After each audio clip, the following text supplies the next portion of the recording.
અસલામુ અલૈકુમ. આજે આપણે ધોરણ 9 4.1 નો ક્વેશ્ચન નંબર 4 જોઈશું.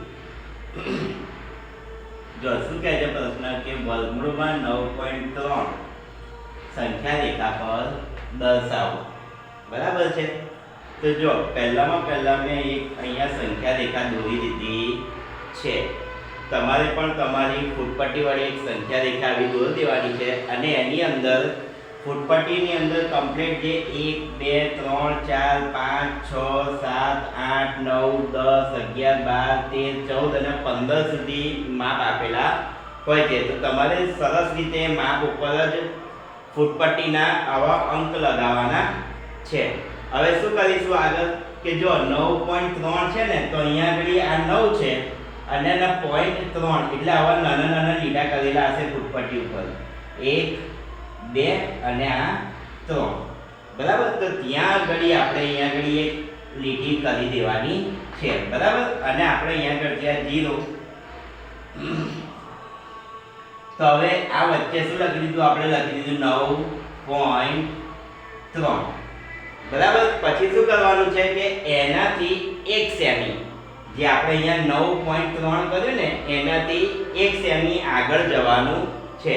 તો એનાથી 1 સેમી આગળ જઈશું એટલે કેટલા થશે? તો કે 9.3 થી 1 સેમી આગળ જઈશું એટલે થશે 10.3. બરાબર.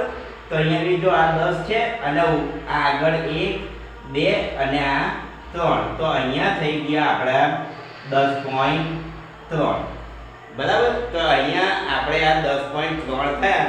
તો ત્યાં આગળ આપણે એક નામ આપી દેવાનું છે. અહીંયા આગળ નામ આપી દઈશું. ચલો કોઈ બી નામ આપી દઈએ કે P. બરાબર. અહીંયા આપણે આ P નામ આપી દીધું. હવે શું કરવાનું છે કે સંખ્યા રેખા ઉપર આ 10.3 0 થી લઈ અને 10.3 સુધીનો એક મધ્ય બિંદુ શોધવાનો છે.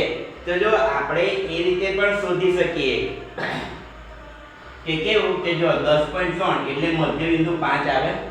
બરાબર. અને 0.3 નું મધ્ય બિંદુ એટલે થોડું અહીંયા આવશે. બરાબર. થોડું અહીંયા આવશે. અને આ વસ્તુ તમે પરિકરની મદદથી પણ કરી શકો છો. પરિકરની મદદથી કેવી રીતે કરી શકાય?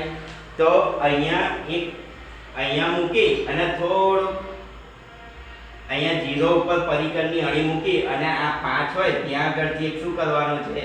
એક ચાપ લગાવીએ આપણે આમ કરીને એક ચાપ લગાવી. બરાબર. એવી રીતે આપણે બીજી બાજુ એક 10.3 છે તો ત્યાં આગળથી આમ પરિકરની અણી મૂકી અને બીજો એક ચાપ લગાવીએ. બરાબર. તો જો આ જે પોઈન્ટ બન્યો, આ પોઈન્ટ જે બન્યો, બરાબર, એ આપણું શું કહેવાય? એ આપણું મધ્ય બિંદુ કહેવાય છે. તો આપણે સીધી રેખા દોરી દઈએ એક મધ્ય બિંદુની. બરાબર. આ મધ્ય બિંદુની સીધી એક રેખા દોરી દીધી. હવે શું કરીશું કે આને પોઈન્ટ ઉપરથી આપણે તમારે પરિકરની અણી મૂકી અને અહીંયાથી લઈ અને બનાવવાનું છે હાફ. તો આમ બનાવીએ હાફ.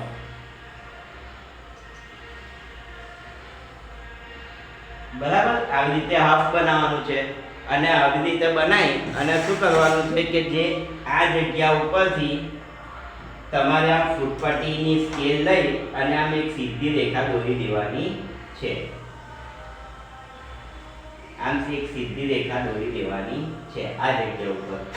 બરાબર. 9.3 આગળ એક સીધી રેખા દોરી દેવાની છે. હવે પછી શું કરીશું કે અહીંયા બધા આપણે નામ આપી દઈએ. અહીં P આપ્યું તો અહીંયા આપણે O, અહીંયા આપી દઈએ Q. બરાબર. આવી રીતે નામ આપી દેવાના છે.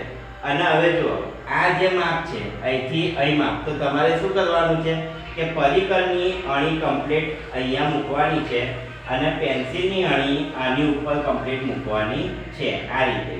અને પછી તમારે એક આર્ક અહીંયા મારવાનો છે. બરાબર.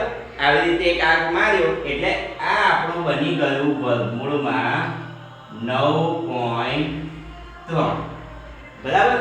જો વર્ગમૂળમાં 9.3 આ રીતે સાબિત કરવાનું છે. બરાબર. હવે આપણો આ દાખલો અહીંયા આગળ પૂરો થાય છે. હવે અમારા ઓફલાઈન ટ્યુશન માટે ગુજરાતી મીડિયમ તથા ઇંગ્લિશ મીડિયમના ઓફલાઈન ટ્યુશન માટે તમે બોર્ડ ઉપર નંબર આપેલો છે એ નંબર ઉપર તમે સંપર્ક કરી શકો છો. અસ્સલામુ અલૈકુમ.